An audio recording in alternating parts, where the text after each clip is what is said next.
नमस्कार, स्वागत है आपका किसान समाचार में। मैं हूं रेशमा आपके साथ। आइए नजर डाल लेते हैं इस वक्त की हेडलाइंस पर। प्रधानमंत्री ने मन की बात कार्यक्रम में कहा, स्थानीय कला और शिल्प से जुड़े उत्पाद के जरिए आत्मनिर्भर भारत अभियान को मिली है नई ऊर्जा। पीएम मोदी ने स्थानीय कला और शिल्प के जरिए उपार्जन को प्रोत्साहित करने और आर्थिक उत्थान पर दिया जोर। हल्दी उत्पादन विस्तार और हल्दी किसान कल्याण की दिशा में ऐतिहासिक कदम। तेलंगाना में राष्ट्रीय हल्दी बोर्ड मुख्यालय की स्थापना। छत्तीसगढ़ के मुख्यमंत्री विष्णुदेव साय ने एग्री हॉर्टी एक्सपो एवं क्रेता विक्रेता सम्मेलन का वर्चुअल किया शुभारंभ। विष्णुदेव साय ने कहा, सरकार किसानों की आमदनी बढ़ाने के लिए कर रही है बहुस्तरीय प्रयास। मौसम विभाग ने अगले 6 दिनों तक देश के उत्तर पश्चिम, मध्य पूर्व और उत्तर पूर्व भाग में भारी बारिश का अनुमान जताया। वहीं उत्तराखंड और उत्तर प्रदेश में कुछ स्थानों पर सोमवार को अत्यंत भारी वर्षा की संभावना। और अब समाचार विस्तार से। मन की बात कार्यक्रम की 123वीं कड़ी में प्रधानमंत्री नरेंद्र मोदी ने अपने विचार साझा करते हुए स्थानीय कला और शिल्प से जुड़े स्थानीय उत्पाद के जरिए आत्मनिर्भर भारत अभियान को नई ऊर्जा मिलने की बात कही। साथ ही पीएम मोदी ने स्थानीय कला और शिल्प के जरिए उपार्जन को प्रोत्साहित करने और आर्थिक उत्थान पर जोर दिया।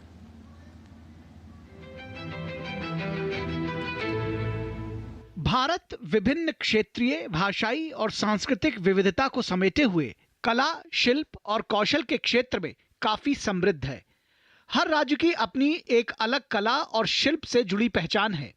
पीएम मोदी ने मन की बात कार्यक्रम में यूनिक प्रोडक्ट्स का उल्लेख करते हुए हाल ही में जीआई टैग दिए गए मेघालय के एरी सिल्क का जिक्र किया। इस सिल्क की देश और विदेशों में भारी मांग है।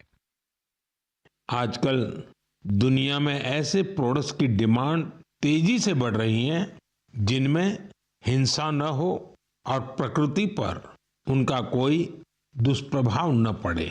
इसलिए मेघालय का एरी सिल्क ग्लोबल मार्केट के लिए एक परफेक्ट प्रोडक्ट है। इसकी एक और खास बात है, ये सिल्क सर्दी में गर्म करता है और गर्मियों में ठंडक देता है। इसकी एक खूबी इसे ज्यादातर जगहों के लिए अनुकूल बना देती है।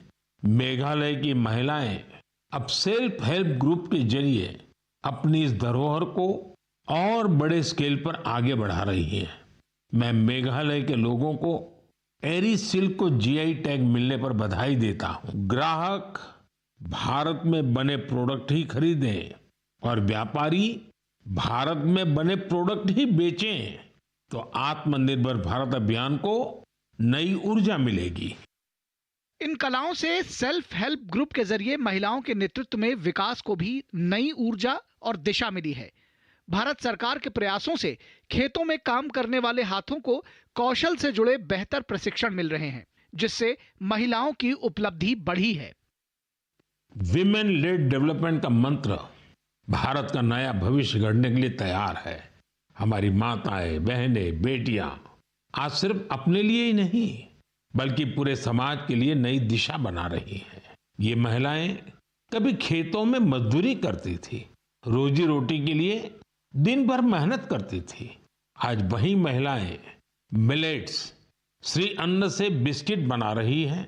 भद्रादी मिलेट मैजिक नाम से ये बिस्किट हैदराबाद से लंदन तक जा रहे हैं। भद्राचलम की इन महिलाओं ने सेल्फ हेल्प ग्रुप से जुड़कर ट्रेनिंग ली। साथियों, कर्नाटका के कलबुर्गी की महिलाओं की उपलब्धि भी बेहतरीन है। इन्होंने ज्वार की रोटी को एक ब्रांड बना दिया है। कलबुर्गी की रोटी अब बड़े शहरों के किचन तक पहुंच रही है। इसका बहुत शानदार असर इन महिलाओं पर पड़ा है। उनकी आय बढ़ रही है। आय के स्रोत तलाश रहे लोगों के लिए स्थानीय उत्पाद आत्मनिर्भरता की राह में पहली सीढ़ी बन सकते हैं। साथ ही बाजारों में बढ़ी मांग और केंद्र सरकार के समर्थन से ऐसे उत्पादों को आगे चलकर बड़े व्यापार में बदलने की अधिक संभावना होती है। मन की बात कार्यक्रम में पीएम मोदी ने अलग अलग राज्यों से कई कहानियों को साझा किया जो सफलता की गाथाओं के जरिए अन्य लोगों को प्रेरित भी करती हैं। Bureau report, DD news.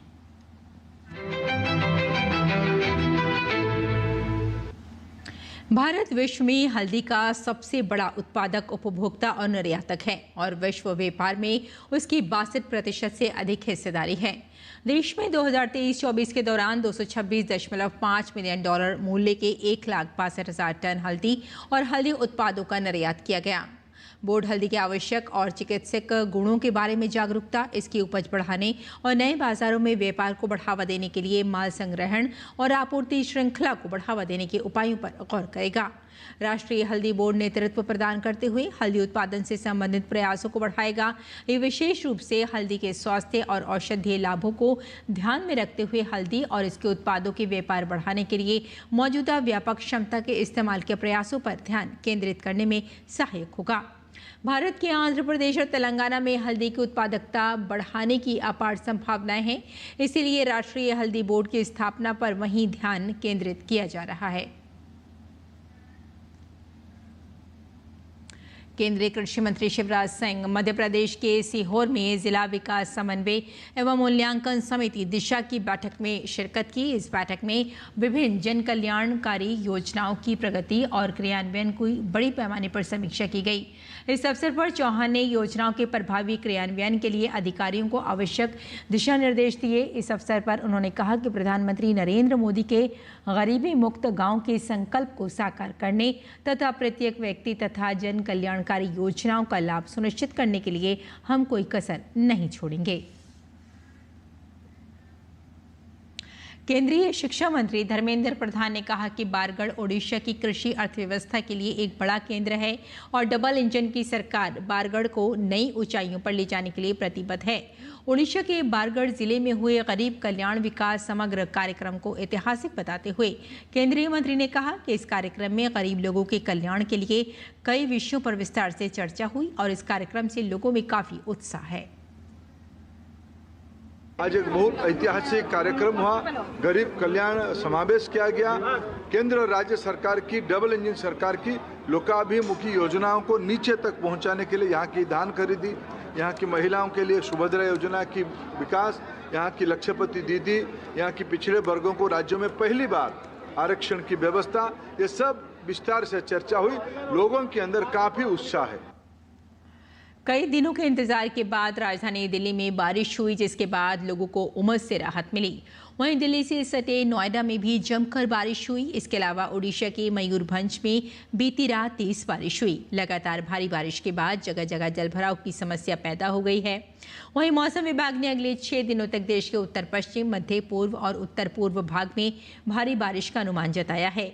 वहीं उत्तराखंड और उत्तर प्रदेश में कुछ स्थानों पर सोमवार को अत्यंत भारी वर्षा की संभावना है।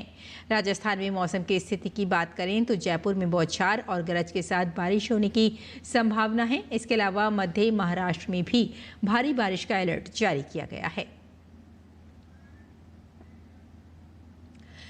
और बारिश से मौसम बदल चुका है और इस वक्त अगर देखा जाए तो काफ़ी हद तक मौसम खुशगवार है। और आगे बढ़ते हैं। कई सोशल मीडिया पोस्ट में दावा किया जा रहा है कि केंद्र सरकार कृषि उद्देश्यों के लिए पानी के इस्तेमाल पर लगाने की योजना बना रही है। वहीं पीआईबी के फैक्ट चेक में इस गलत बताया गया है। केंद्रीय जल शक्ति मंत्री CR पाटिल ने एक प्रेस वार्ता में स्पष्ट किया कि पीआईबी ने बताया कि जल संसाधन, नदी विकास और गंगा संरक्षण विभाग जल शक्ति मंत्रालय के संज्ञान में आया है कि मीडिया के कुछ वर्गों ने गलत और भ्रामक रूप से रिपोर्ट दी कि भारत सरकार द्वारा शुरू की जा रही एक नई योजना के तहत किसानों को अब पानी के उपयोग के लिए शुल्क देना होगा।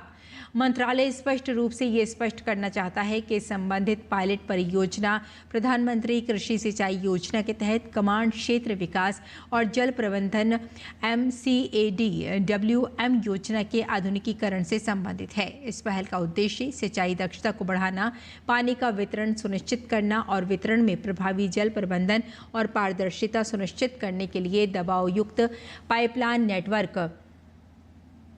इस पायलट प्रोजेक्ट के तहत ना तो कोई प्रावधान है और ना ही भारत सरकार की ओर से ऐसा कोई निर्देश है कि किसानों पर पानी के इस्तेमाल के लिए अनिवार्य रूप से यूजर चार्ज लगाया जाए। और उत्तर प्रदेश में वर्षा से विलुप्त हो चुकी नाहल नदी को प्रशासन ने पुनर्जीवित करने का बीड़ा उठाया है। इसके लिए जिलाधिकारी और मुख्य विकास अधिकारी ने नाहल नदी का स्थलीय निरीक्षण किया। 65 किलोमीटर लंबी नाहल नदी रामपुर जिले के मिल्क तहसील से होते हुए बरेली में प्रवेश करती है, लेकिन अब ये नदी सूख चुकी है। बड़े पैमाने पर यहां अतिक्रमण है, जिसे हटाकर जिला प्रशासन नदी का पुनरुद्धार करने की योजना बना रहा है। इसके लिए जिलाधिकारी बरेली ने टास्क फोर्स का गठन किया। ये टास्क फोर्स मुख्य विकास अधिकारी के निर्देशन में काम करेगी और नदी में अविरल धारा प्रवाहित करने में मदद करेगी। इस नदी के पुनर्जीवित होने से आसपास के किसानों को फसल के लिए पानी उपलब्ध कराया जाएगा। जो विलुप्त हो रही नदियां हैं या जो मृतप्राय हो चुकी हैं, सूख गई हैं, उन सभी नदियों को तथा एक एक झील को पुनर्जीवित पुनरुद्धार करने का जो एक काम सौंपा गया है, जिम्मेदारी दी गई है, उसी की कड़ी में हम लोगों ने जो हमारी मीरगंज तहसील है वहाँ पर जो नाहल नदी है वो भी जो पहले की लगभग बरेली जनपद में 15 किलोमीटर के लंबे एरिया में बहती है, वो भी लगभग मृतप्राय हो चुकी है, सूख चुकी है। उसको अब पुनरुद्धार करने का, उसको पुनर्जीवित करने का जो बीड़ा है वो जिला प्रशासन ने उठाया है और जन सहभागिता से इसके पुनर्जीवन का जो है कार्य करना है। राजस्थान सरकार द्वारा किसानों को खेती की तैयारी, बुआई, कटाई, गुहाई आदि कार्यों के लिए उपयोगी कृषि यंत्रों पर अनुदान दिया जा रहा है। इसके लिए किसान 30 जून 2025 तक ऑनलाइन आवेदन कर सकते हैं। किसान कृषि यंत्रों की मदद से न केवल कम समय और कम लागत में कृषि कार्यों को पूरा कर सकते हैं, बल्कि इससे उत्पादन में भी वृद्धि होती है। ऐसे में अधिक से अधिक किसान कृषि यंत्रों का उपयोग कर सकें, इसके लिए सरकार द्वारा विभिन्न योजनाओं के तहत कृषि यंत्रों पर अनुदान दिया जाता है, ताकि किसानों के आर्थिक बोझ को कम किया जा सके। कृषि विभाग जालोर के संयुक्त निर्देशक के अनुसार किसानों को खेत की तैयारी, बुआई, कटाई, गहाई के साथ ही ट्रैक्टर की क्षमता के आधार पर कृषि यंत्रों पर अनुदान दिया जा रहा है। इन कृषि यंत्रों में seed cum fertiliser drill, ridged bed planter, direct rice seeder, multi crop planter, ridger, rotavator, super seeder, disc harrow cultivator, hydraulic plough और लेजर लैंड लेवलर और साथ में straw reaper, power tiller, power weeder, multi crop thresher, power operator sprayer और chaff cutter, fertilisers spreader आदि शामिल हैं। किसान इन कृषि यंत्रों की खरीद पर अनुदान प्राप्त करने के लिए आवेदन कर सकते हैं। अनुसूचित जाति, अनुसूचित जनजाति, महिला, लघु एवं सीमांत किसान को कृषि यंत्र की लागत का अधिकतम 50% अनुदान दिया जाएगा। वहीं सामान्य श्रेणी के किसानों को कृषि यंत्रों की लागत का अधिकतम 40% अनुदान मिलेगा। छत्तीसगढ़ के मुख्यमंत्री विष्णुदेव साय ने जशपुर जिले के बगिया में मुख्यमंत्री कैंप कार्यालय से कृषि क्रांति अभियान के अंतर्गत एग्री हॉर्टी एक्सपो एवं क्रेता विक्रेता सम्मेलन का वर्चुअल शुभारंभ किया। जिला पंचायत परिसर में 2 दिनों तक चलने वाले इस आयोजन में देश की कई प्रमुख कृषि कंपनियां जैसे जियो मार्ट, रिटेल, देहात और हॉनेस्ट, फार्मा, आत्माकुर, धरागरी, अवनी, आयुर्वेदा इत्यादि उपस्थित रहेंगी। इन कंपनियों के माध्यम से जिले के किसान एफपीओ के जरिए अपनी उपज का उचित मूल्य प्राप्त करने हेतु फसल विक्रय अनुबंध कर सकेंगे। इस अवसर पर मुख्यमंत्री ने कहा कि कृषकों की समृद्धि के लिए छत्तीसगढ़ सरकार प्रतिबद्ध है। गौरतलब है कि प्रधानमंत्री नरेंद्र मोदी के नेतृत्व में केंद्र सरकार द्वारा किसानों की आय बढ़ाने के लिए फसल बीमा योजना और पीएम किसान सम्मान निधि सहित कई महत्वपूर्ण योजनाओं का संचालन किया जा रहा है।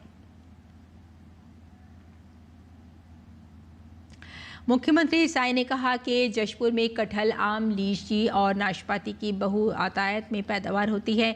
यहाँ सेब की भी खेती शुरू हो गई है। इस सम्मेलन के माध्यम से किसानों और खरीदार कंपनियों के बीच सीधा संवाद स्थापित होगा।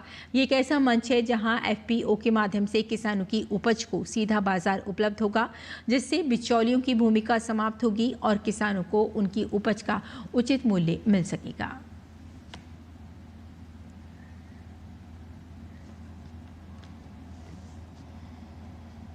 भी फ्लोरिकल्चर, सेरिकल्चर, इस सब में भी बहुत स्कोप है और जसपुर में तो बहुत ही स्कोप है। यहाँ पर आज यहाँ पर वर्षों से आम हो रहा है, लीची हो रही है, यहाँ पर कटहल भारी मात्रा में मिलता है और अब तो आपका सेव भी होने लगा है। अभी हम पिछले बार जसपुर आए थे तो कल्याण आश्रम के हमारे बंधु हमको सेव भेजे थे वहाँ पर, तो वो 3 तरह का 3 क्वालिटी का सेव बड़ा अच्छा हम सबको वहाँ पर काट कर खिलवाए भी थे। तो बड़ा अच्छा सेव भी है, चाय पत्ती की भी खेती हो रहा है, चाय की खेती अगर एक बार लग जाए तो 80 साल तक ये चलता है, मतलब दूसरे पीढ़ी तक ये मतलब उत्पादन देता है। तो इस सब में बहुत ज्यादा स्कोप है हमारे जसपुर में।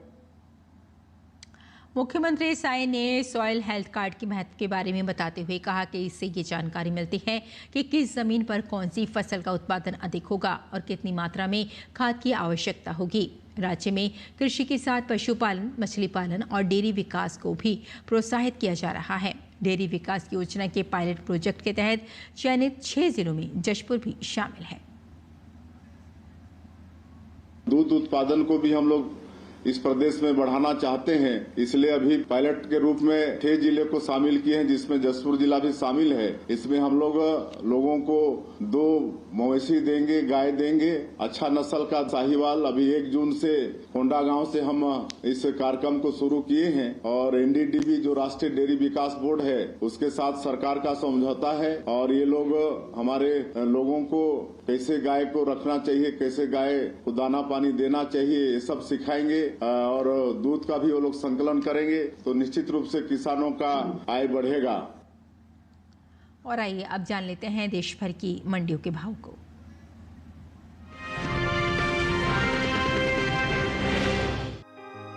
कृषि उपज मंडियों में इन दिनों मक्का की आवक सामान्य बनी हुई है।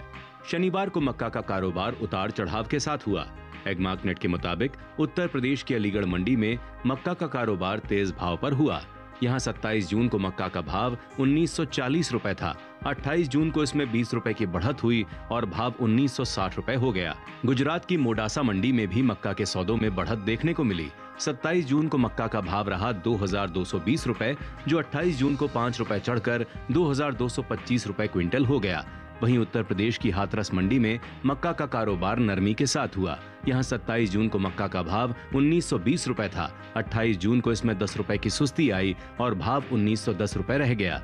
उत्तर प्रदेश की फैजाबाद मंडी की बात करें तो यहाँ भी मक्का की खरीद कमजोरी के साथ हुई। यहाँ 27 जून को मक्का का भाव था 2400 रुपए, जो कि 28 जून को 15 रुपए लुढ़क कर 2385 रुपए क्विंटल रह गया।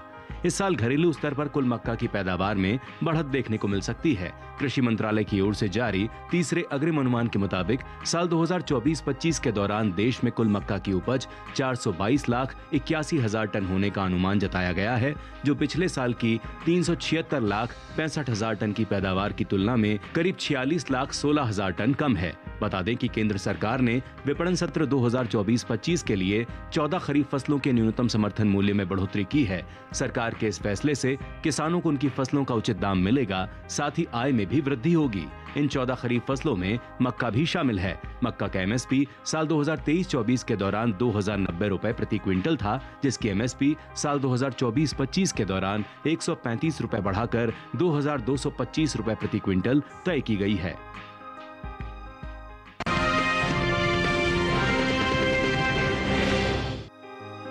गर्मियां आते ही मंडियों में नींबू के दाम में बढ़त देखने को मिल रही है। बीते 2 दिनों के दौरान देश की ज्यादातर मंडियों में नींबू के भाव किस तरह रहे, इस पर एक नजर डालते हैं। एग्मार्कनेट के मुताबिक राजस्थान की जोधपुर मंडी में इस दौरान नींबू के सौदों में बढ़त के साथ कारोबार हुआ।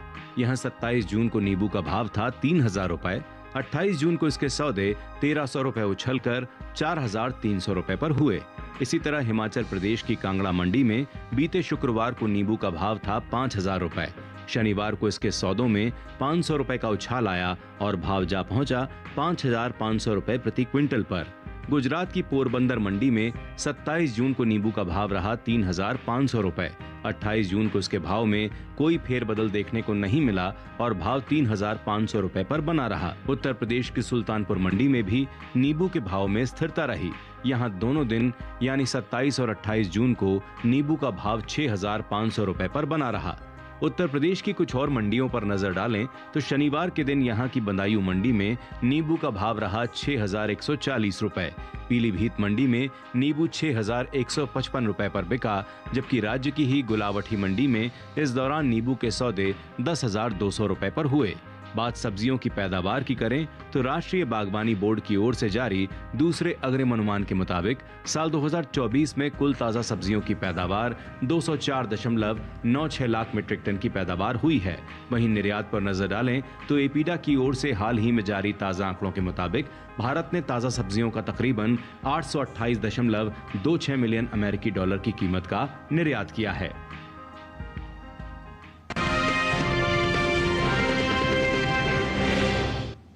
और किसान इस मौसम में कैसे रखें अपनी खेती का ख्याल, आइए जान लेते हैं।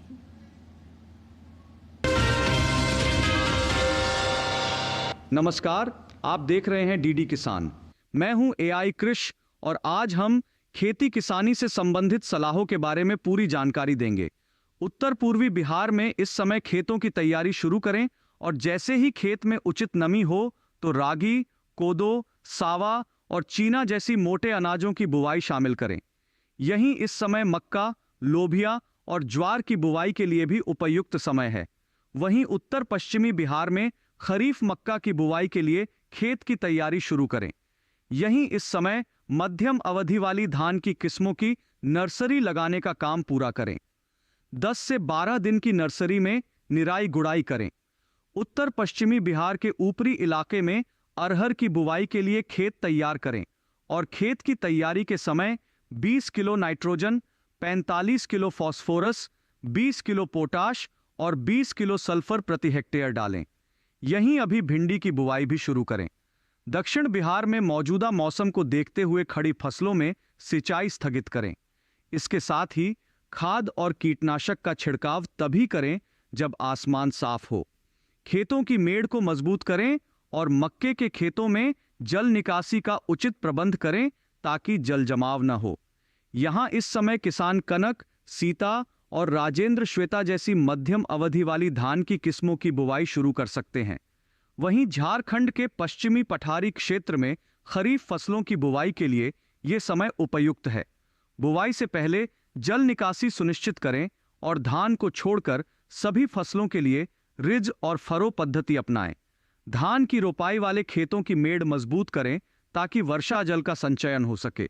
सब्जियों के खेतों में और नर्सरी के चारों ओर नालियां बनाएं ताकि जल निकासी बनी रहे। वर्षा के बाद तुरंत सोयाबीन की बुवाई करें। बुवाई के लिए हल्की दोमट मिट्टी का चयन करें जिसमें पानी का निकास अच्छा हो। बुवाई से पहले बीज को राइजोबियम कल्चर से उपचारित करें। इसी तरह कृषि और किसानों से जुड़ी हर महत्वपूर्ण जानकारी के लिए हमारे साथ जुड़े रहिए और देखते रहिए डीडी किसान। धन्यवाद। और खेती किसानी के साथ साथ आइए नजर डाल लेते हैं कुछ और महत्वपूर्ण खबरों पर। खास खबर में आइए आपको बता दें,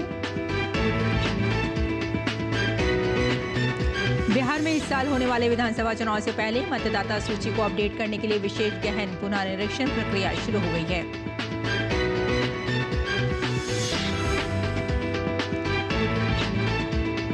और 3 जुलाई से शुरू हो रही अमरनाथ यात्रा की सुगमता के लिए सुरक्षा बल बड़े स्तर पर तैयारियों में जुटे हैं। बीएसएफ के जवान आरएसपुरा में अंतर्राष्ट्रीय सीमा की सुरक्षा में सतर्कता के साथ तैनात हैं। उत्तरी पश्चिमी दिल्ली में विदेशी नागरिक सेल की छापेमारी के दौरान 18 बांग्लादेशी नागरिकों को गिरफ्तार किया गया, जिनमें 5 ट्रांसजेंडर भी शामिल हैं। दिल्ली के मुख्यमंत्री रेखा गुप्ता ने आज वृंदावन के श्री बांकी बिहारी मंदिर में दर्शन और पूजा अर्चना की। उत्तराखंड में उत्तरकाशी के बटकोट यमुनोत्री मार्ग पर सिलाई बैंड में बादल फटने से निर्माणाधीन होटल साइट क्षतिग्रस्त होने के बाद वहां रह रहे 8 से 9 मजदूर लापता हो गए।